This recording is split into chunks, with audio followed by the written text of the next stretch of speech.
Welcome back to Indie Housing Market. I'm Kyle Morris with FC Tucker and Morris Property Group. I'm Shelly Walters with the Shelly Walters Raquel Group and FC Tucker. Man, we just went through a bunch of stuff, and we're getting ready to come up on the holidays. Let's see, we had fall break in there. We had Taylor Swift. I feel like that was a local event. The whole world went to that. Yeah, like the whole town shut down for a week. What else? We had Halloween in there, right? And now we're rolling up on Thanksgiving, and then it's next week. Oh my gosh, that's crazy. We got that, and then we've got all Hanukkah, the holiday Christmas, parties, everything. Like holiday parties, like the amount of holiday parties that start. Like, can we spread these out over 12 months, not just in like 6 weeks? Yeah. But that makes people get busy and not able to do stuff as well. So what we're saying is the market's really slower. It is. And you know what's interesting, though? It's actually really been nice out. You know, I mean, it's still been nice out. Yeah, it's kind of been a little bit rainy here lately, but I mean, the weather's nice. I mean, it's 60 degrees out here today, you know. I always remember that Thanksgiving's always around 40, so I don't think it ever really gets cold. I have a client moving from California just asked me that yesterday. She's like, when does it get really cold here? January. And when I said mid-December through the end of February is going to be cold, and, you know, it doesn't feel like we get anything. I just want snow. I want to go sledding. And that didn't happen last year. I love snow. I do too. I think it's pretty and it's quiet, but we go sledding. I like a heavy snow. That we're like way off the rails here, but I like a really heavy snow. I like watching it. It's very peaceful. Right. But I hate old snow because it looks dirty. I know, Does like that make 2 days sense? later when the cars have looks like driven crap. by it. Yeah. You're like, oh, that was awesome, and now it looks like crap. Right, whatever. So the market is slow. It's interesting, especially now that we got through the election. Yes, we kept saying, I think it's the election. Maybe it's the election. Well, and so, it is. And then also now we're just stacked up with holidays. And so it's just really interesting time in the market. Rates are, obviously mortgage rates and the Fed are not tied together. But, you know, I know that the Fed said like quarter point drop or whatever. Rates are up in the high sixes, like right around 7 almost. Some people you are going to be 7 or in the low 7s. And that always depends on credit score and all that stuff. Debt income, all that stuff. Yeah.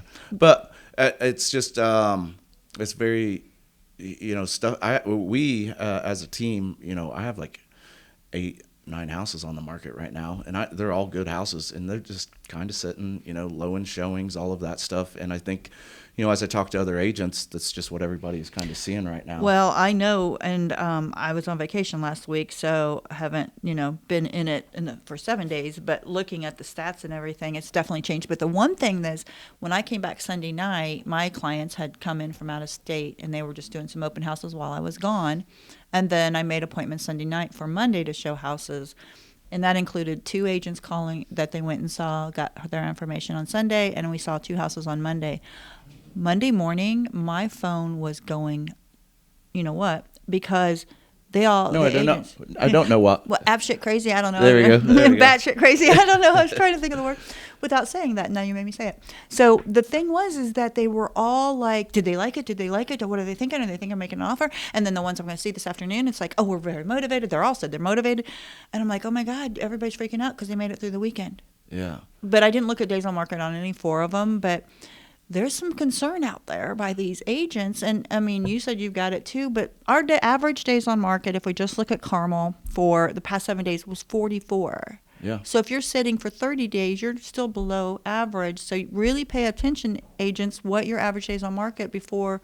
Even if you're 60, it's not like... It's not unusual. Yeah. It's 54 in Westfield. Because there's also the stuff selling in, you know, still in the first weekend. It's not insanely common, you know, but it's still happening. I've been put in competitive bid situations here in the past 2 weeks for stuff that's on the market 14 and 20 days, you know? Well, we know why that happens, Yeah. but it does. It does happen, and buyers think we're trying to do something. They're like, oh, there's not a real other offer. And I was like, it's just what not agent would say that, you know? It's no like, show it to me. Yeah, that's what I always tell my clients. Like, no agent is going to lose their livelihood over, like, lying about that. And then on the other hand, like, I just err on the side of, like, you know, people are being honest, and you know, like I think it's worked very well for my business. I don't just assume the worst of people. The worst could happen about that, and I think too is how many buyers of yours will say, "Oh, I'm not competing." Oh, I've had it. I've had that happen actually. So don't tell me you have an offer because my buyer might walk, and they really wanted to make an offer. I have a buyer who is, you know, in a really good financial situation, and we were going to go after 2 houses.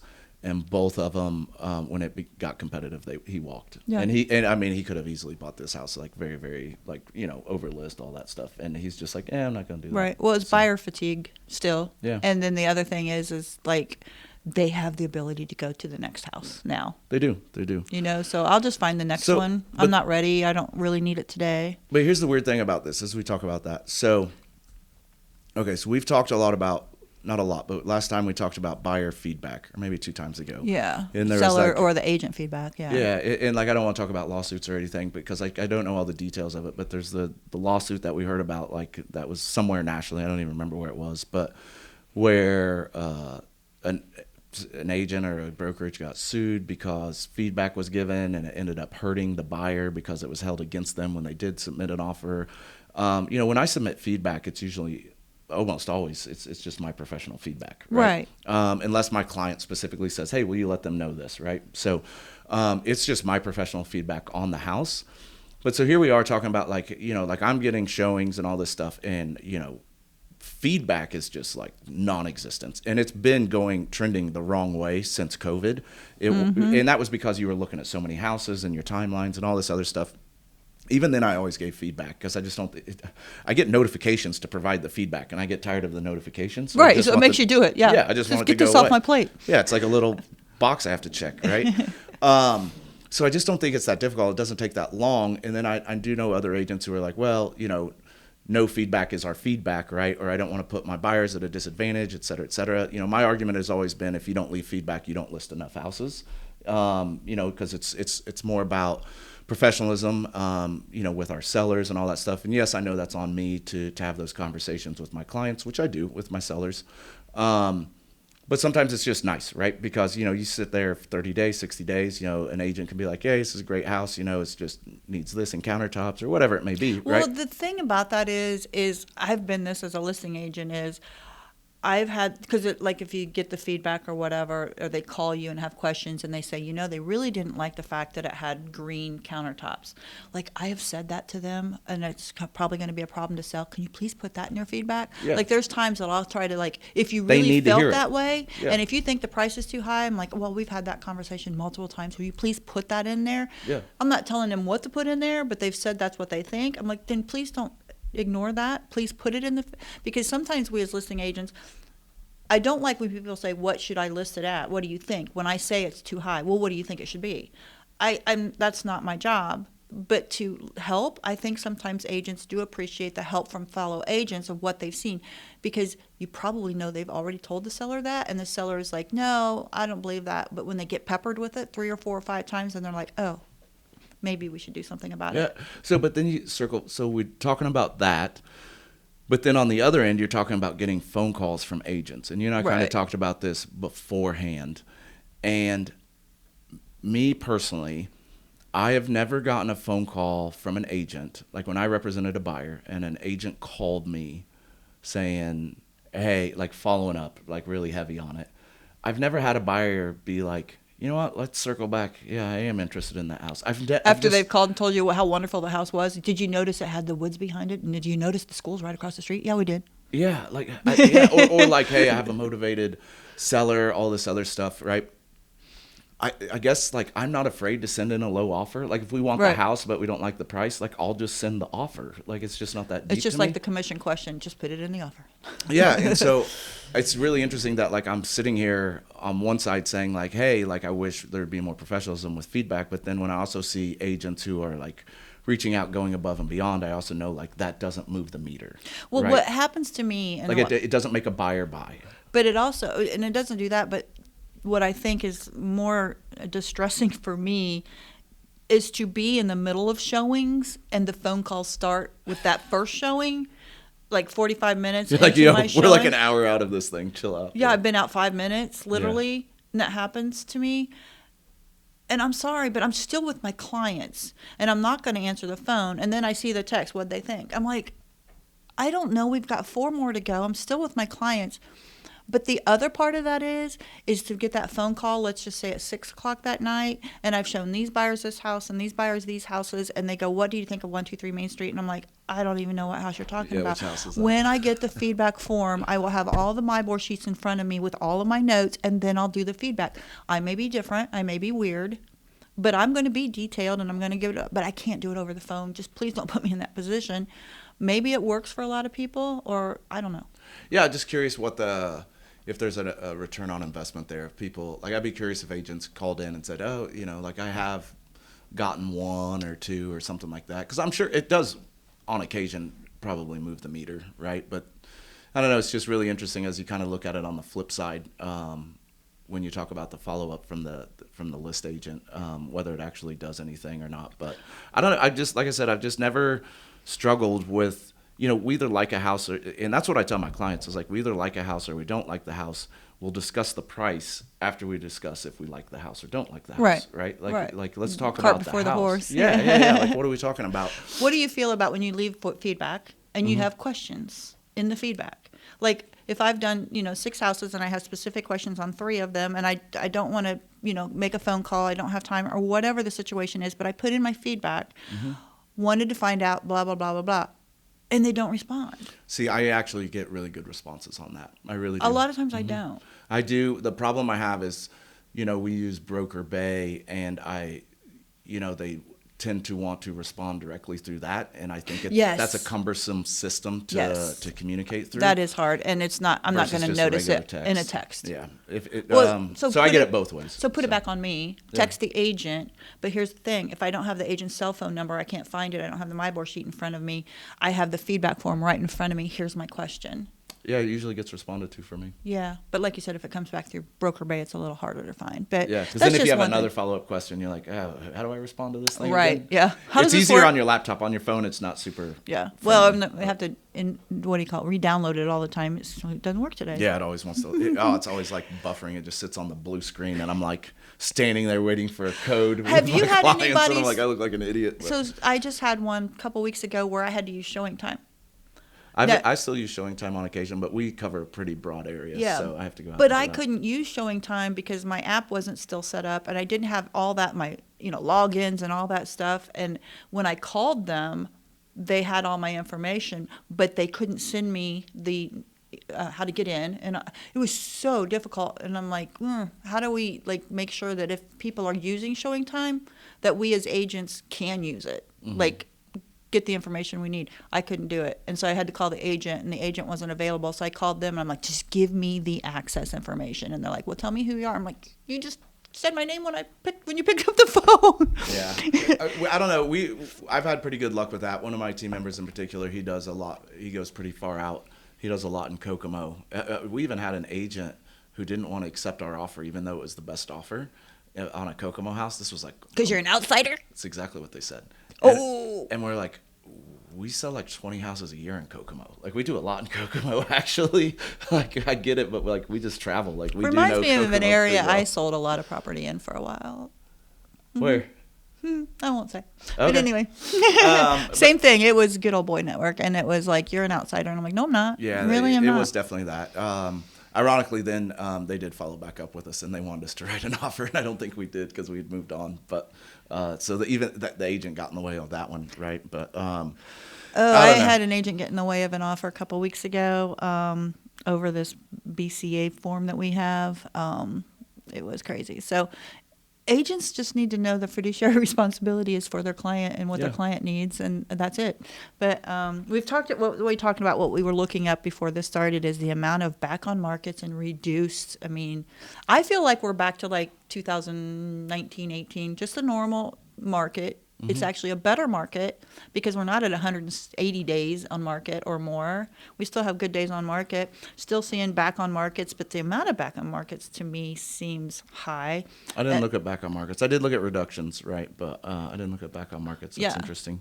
Yeah. So why all of a sudden so many of those? And then, only thing I could think of is because we were not doing inspections or we had high thresholds of like, I'm not looking for anything under $4,000. So they're not falling apart. Maybe now that we can ask for a GFCI almost sometimes. They're all falling apart. They're all falling apart. But I just dealt with one we ended up having to do a new roof on it, and like I just had a really good agent on the other side who I'm friends with, and we were able to like stay out of the weeds on all of it, and the roof got done and all of that, and it was just like a great, like a roof could blow up a deal in a heartbeat, in an absolute heartbeat. And this anything can blow up in a heartbeat. If $25,000 roof. Right, it can blow up over anything if you. But the agents were good in it. Like not just me, the other side. And I even told her, I was like, man, I'm really glad I was in this one with you, because like, this could have been a nightmare. I go in and do a Google review for agents, nice that are just like unbelievably helpful to me. I've had 2 in the past month where those agents we were deep into issues with inspections. And when I sent back the one that, that's got 2 addendum pages attached to it and stuff, and I'm not being picky, most agents I've had call me up and go, what the hell? You just went out of the deal. I'm like, no, seriously, it's mold, it's cracked this, the foundation. Like, how do we navigate this together? And the agent called me and goes, okay, can we go through one by one, because I have a really good contractor for this, and let me take care of this. I've got blah, blah, blah, all the way through it. And by the time we were done with that, I told my buyer it was $28,000 in repairs on a 2,000 house. And I was like, this isn't going to go through. I just knew, because I'm so used to the aversion against me. And he worked his butt so hard with me that I was like, you're fabulous. And I'm not saying now everybody I work with is not, but the amount of stuff he did to make sure it worked and not fight against it was like, okay, this is what's in front of me, and this is how I think we can work. And I got quotes, and he got quotes, and it was fab. I mean, at the end of the day, I have problems. We need to find solutions. Arguing doesn't do that much for the situation. And if we cannot find an agreeable solution to the problem, then the deal's done. It just is what it is. Or what are you up to? That's kind of what I mean, where they say you went out of the deal. What are you up to? What are you really trying? You're not interested in the house. You're just doing, no, I'm just giving you what we found in the inspection report. You know how rare that actually even happens, where I have somebody who's just like, I don't want the house anymore. Like, it's actually pretty rare. Nobody goes into the process to get out of it. Yeah. Maybe in 2021 and 22, they're like, shh, what did I just buy? Cold feet. Yeah. I just don't tend to see a lot of that anymore. I do get some kickback from, I don't know, the market just is what it is. Going back to like this back on market and this price reduction situation, the interesting thing about it is, are we doing reductions to sell it, or are you just doing reductions to stay relevant, right, and recirculate it in the system? And like, we'd have to go through all of them to actually see that and look at the amounts and everything, because are we doing reductions when we don't need to do reductions, but like we have to do them because we have to keep it active in this? Or are they concerned because it didn't sell over the weekend over 10 days ago, and they've gone through 2 weekends? Are you concerned, or did you not notice that it's really 40 days on market? Don't do it yet. Yeah, because the buyers I'm dealing with, they're just not there like that right now. I don't have buyers who are like, unless it just was like at a different price point and it dropped into their buyer pool. But even then, it's not like they're like, oh, this dropped, so we have to go buy it. Right? They either like the house or they don't like the house. And so it's just really interesting dealing with price reductions right now. This idea that dropping price, like the old age adage is, price and location sells a house, right? Well, it's also 2 weeks on the market, no showings, or 10 showings, no offers, is all both needing a price reduction. And I agree that it is, it's price, location, condition, right? Like, those are the things. But I don't think inherently just dropping the price sells a house anymore, right? Like you said, you have to change. The buyer pool's not big enough. And you also have to change buyer groups. So that's one of the things I remember when I first started was... Which usually isn't a $10,000 drop for the record. Well, that's what I was going to say. So the conversation when I was trying to learn everything in the beginning was, how much? $500,000 house, $5,000 isn't going to do anything. A $500,000 house, is a $10,000 drop going to do? Probably not. So it would help you to get below 5. That helps. Well, yeah. And then you surf that market for a little bit. Correct. Right? That's what I'm saying. So moving. So if you're at 515 and drop to 505, you've not done anything. Drop to 499, because in this market we still can get competitive bids. But you may set at 499 and have to do it again. So what's it going to hurt you not to try to get a competitive bid to go a little lower? I would not say that in 2019, but I do say that today. But it was always like, $200,000, you can do a $5,000 price. But $900,000, you're talking maybe $30,000, $40,000, $50,000 drop to make a difference. So it matters. There's a lot of price drops I see for like $3,000, And I'm like, That's just what to was keep the it in reason the for that? system. It's to Well, I keep it in told the- you what I used to in the do. system, man. $100 a day. Yeah.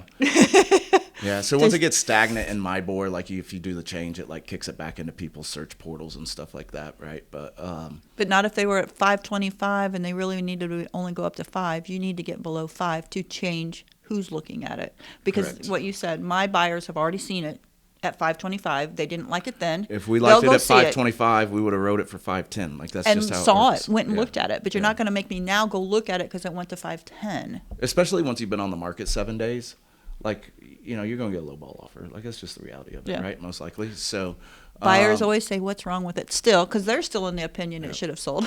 but we have a small buyer pool right now, and interest rates are high, and they have options, and so they are patient, and so sellers need to understand and adjust to that, right? And like that's the number one conversation is how long is this going to take, right? And what are showings going to look like and all this other stuff. But like I also need agents to know this stuff, right? They need to know, like, don't panic, don't fire sale. Now, don't get me wrong, I have had clients where you do have to fire sale because like we're in a tight situation, something happened, death, relocation, blah blah blah. Well, That stuff usually you've had happens, that but- conversation. If it's something that's, we need to sell this, it's here's the market value. Let's try it. Yeah. 2 weeks. At the end of 2 weeks, we haven't sold. I know you need to get out of here. We've had We'll the adjust it, conversation. yeah. And the seller's like, yeah, just But give me a that's couple not every weeks. house though, right? No. Like that's just Yeah. that's a small number of houses, like maybe 10% of houses. Right. we'll Well, call you're it. saying it's a small buyer pool. That tells me and always does is that they're serious. The ones that are out there right now are serious. Yeah. They're not kicking tires like in June or July where they're just kind of like, maybe. If you get an offer, you need to look at it. You need to engage it. You need to counter it. Try to see where this happy medium is because it's such a small buyer pool. Like I don't know, you could get another offer next week, or you get another offer in 30 days. Or never. Yeah, or never, right? So Until you've lowered the price below what my offer just was. yeah, so it's just really interesting. I think to like as I watch the market, I just see price drops and all this other stuff, and we're talking about feedback and all this other stuff. I guess I just deal with clients and I educate my clients where, like, we go and look at a house. If we like a house, then we'll discuss pricing and offers. But like, I am in there to look at the house first and foremost, and I deal with a lot of agents who are like, oh, I ran comps on your house and this and that and blah, blah, blah. And I'm like, man, like, how about you just see if you like the house? We'll figure out the rest. Send Oh, us I an hate that offer, phone call. you know? Where are you coming up with Yeah. that price? I always go back, have you seen it? Well, no, it's- I'm just curious. I don't understand the price. I'm like, okay, but go see it and then we'll have a conversation. Yeah, I love it. It's like, oh, I spent zero time on it. I just threw a dart at a board. Like, no, like I did market research. I comped it. I looked at stuff, like, I where mean, did I it's come like up 2 or with it? 3 hours for me to come up with a price. Correct. At least. Well, and even then, for like, me, seriously, it is. So I'll go sit down with somebody and I comp a house, and then I always tell them, like, I'm not going to give you the exact number until the week of because I want to see how Right. the market pivots. As If we there's see sales every that 7 help us. days we do this, it's like, Yeah. whoa, what happened this week? Because you got to think, I'm usually dealing with a listing 3 to 4 weeks in Of course, advance of when yeah. I'm going on the market. Me too. Right. And so Yeah. I'm like, stuff can change, houses can sell, stuff can sit. We just listed a house, and when we've been looking for a long time. And when I was originally looking at this price point where we were going to list was flooded with stuff. And I was like, man, we're going to have to price a little bit under this because of like where your competition is. Fishers has that problem right now, I think. Yeah, in the 4 to 5s, it's ridiculous. Yes. Well, but when And I went Westfield has that problem with resales. they do. When I went to go list it, all that inventory had moved. So it allowed me to go back up to where actual market value is because No competition. Because I had less competition. Right? Well, all of that does come into play. So like you said, we're always doing it early. I had just this couple weeks ago, 3-4 weeks ago, trying to get started for it. Literally from when we started talking, I think it was probably a 6-week period, the price of the house actually dropped. Mm-hmm. By looking at things sold, one house down the street, I don't know what happened with them, or the seller didn't know. It's so nice when the seller knows situations. Yeah. Because like if it was a divorce or this or that or whatever, you can tell the appraiser that. Take that one out. That had a weird, but they can't. They really can't because it's still a comp. Yep. And so 6 weeks earlier, I tried to get him on the market. He was having trouble with the contractor, trying, blah, blah, blah. By the time we went on the market, I said, well, your price is no longer that. It's this. Yep. Because of these 3 sales that just happened. And that was weird. That hasn't happened in a long time. No, it's a whole thing. I don't know what else is. I've been dealing with a bunch of contingencies. Like I got 2 million just sitting in contingencies right now. Like contingencies are on the table is something you can do. Concessions is something you can do. I have buyers right now, that were the difference in what a new construction rate is with some of these builders. Yes. Now at the end of the year, oh it's my like gosh. Getting a car at the end of the year. I was talking about one yesterday, and we're gonna go look. We were looking in the 230s, 215s, right? And needing some concessions. I go talk to a builder who's got a 4.5 interest rate, and the payment's the same at 290. Right. And it's a totally different house. It's new construction, blah blah blah. And so there's options out there. And it is amazing to change an interest rate because 4.5 or whatever they're from a at 7? to 7. Oh my gosh, it's massive. Massive. It's $50,000, $75,000 or Yeah. whatever. I mean, to do the math, I'm not quite sure, but that is a huge point. And new builds right now, For us, it was $60,000 difference. that's crazy. But new builds, highly agree with those being the best deal right now, and that's what's wrong with Westfield. So right circle now. back to why the market's tough though, and why sellers need to understand that. Like I have a smaller buyer pool, and like that's the kind of difference that can be made with your house versus new construction right now. And Westfield has that problem. So Yep. Westfield right now, just going to give those, is that they have currently active 228 homes on the market. 105 of those are new builds. So there's 115, 13, whatever. Going against their direct competition is 50-50. What would I get? This house or do I want a new build? This new build's at 4.99. This house is like 10 years old. That's why their average days on market right now for the past 30 days is 41. In the past 7 days, their average days went up to 54. But if that house, so new construction's competing against itself. I understand that, Yeah. right? So that's why there's some incentives there right now with builders. Right, they're competing against each other. But when you go to comp a house, and like, let's say you have like a 360 house in Westfield. Your competition Does with that new exist? construction, it doesn't. It does, but I'm just making up numbers, Right. right? So that 360, 375 house is competing against 450 new construction because of the interest rate difference. Correct. And that's a That's different the house. reality of it. That's a different house. It's a totally different house. My clients changed the buyer price in Fishers, what we're talking about. They were at $375 to $425. Could not find anything. They could go much higher. So we switched to $4 to $450, and then they said, just throw it up to $5. We can do it. We didn't really want to. The amount of change in what that house value is, the price value, and what they get in a house just by going $20,000 to $30,000 more in Fishers is a huge difference. And they were like, wow. And so they couldn't even go back to looking at a house at $400, $410 when they could afford a $475. And I found that eye-opening. I kind of knew that, but I had told them, I said, you might find, because what they wanted, they could not get at the price. They just had, more aspirations.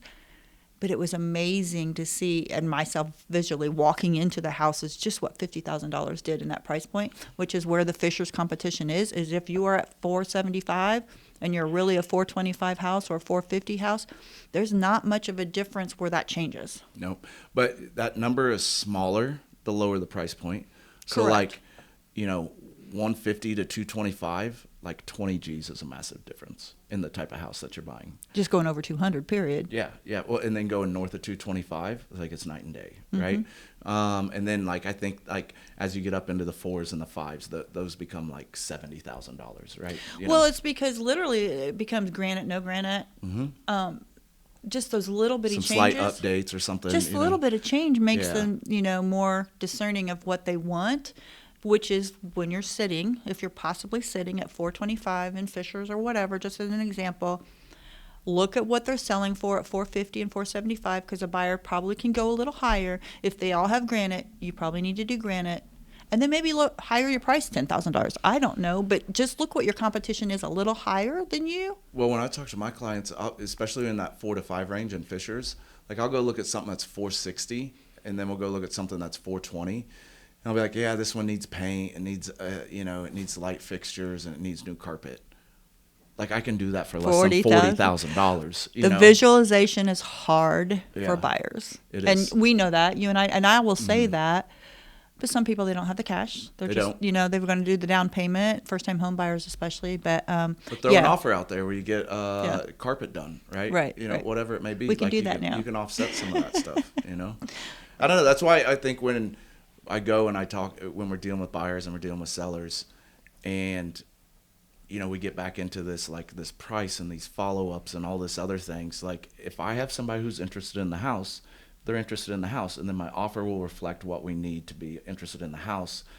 The dollar amount is the secondary conversation, I feel like, not the primary conversation, right? Because I already know what we're approved in, and we wouldn't be looking at houses that we're not approved in, right? You know, so I don't know. It's just all interesting. Hopefully, I don't know. I've heard, you know, agents are leaving, you know, getting out of the business, et cetera. It makes me sad because I know some good agents who, you know, are getting out of the business.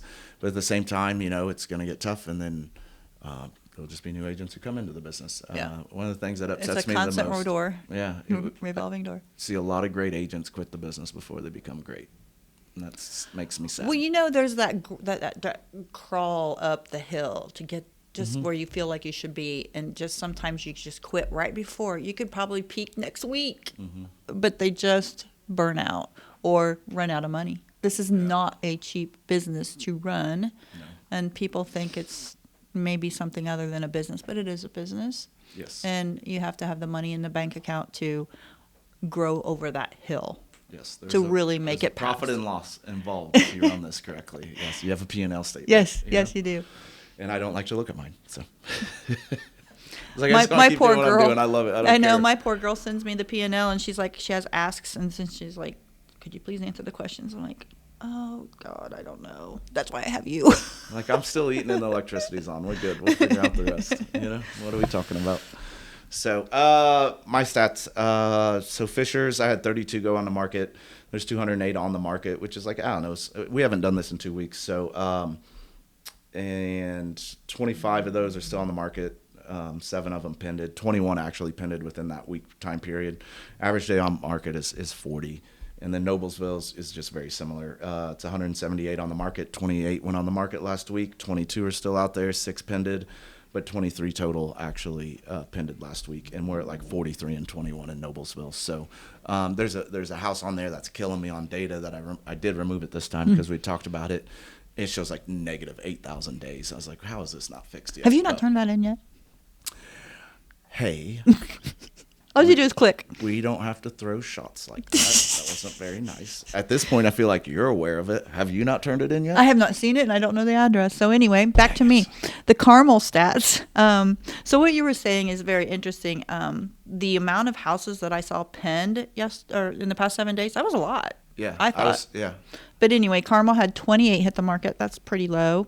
Of those, 11 pended, but 30 total pended. So more than we have on inventory. So I had negative inventory of 2 in Carmel. So we're not getting anywhere. 108 sold in the past 30 days. And the average days on market was 24 with a median of 8. Whereas those pendings in the past 7 days were 44 and 21. So we slowed way down over those 30 days. And the list to sale ratio was 98%. Active on the market in Carmel, only 138. All price points, so there's not a lot. 30 of those are new builds. In Westfield, 28 hit the market, so not very many. 5 of those 28 did pend, but a total of 25 pended, so almost wiped out what did hit the market. But the average days on market in the past 7 days was 54, and the median was 31, whereas in the past 30 days it was 41 and 13, so Westfield slowed way down as well on days on market. 128 sold in the past 30 days with a 93% median. List to sale ratio 97 average, which is not usually flipped like that. But so I think that's the new builds. I'd have to really cut and break down a little bit more. 228 are on the market with 105 being new builds. So same thing over there. Never going to slow down, I don't think, for a long time. Those like 98% list to sale ratio, like that's a slight misnomer too, right? Because that's off of what it was listed at after price reductions potentially. And so, I mean, that's a whole nother data point that we could get into that would take a crap ton of time.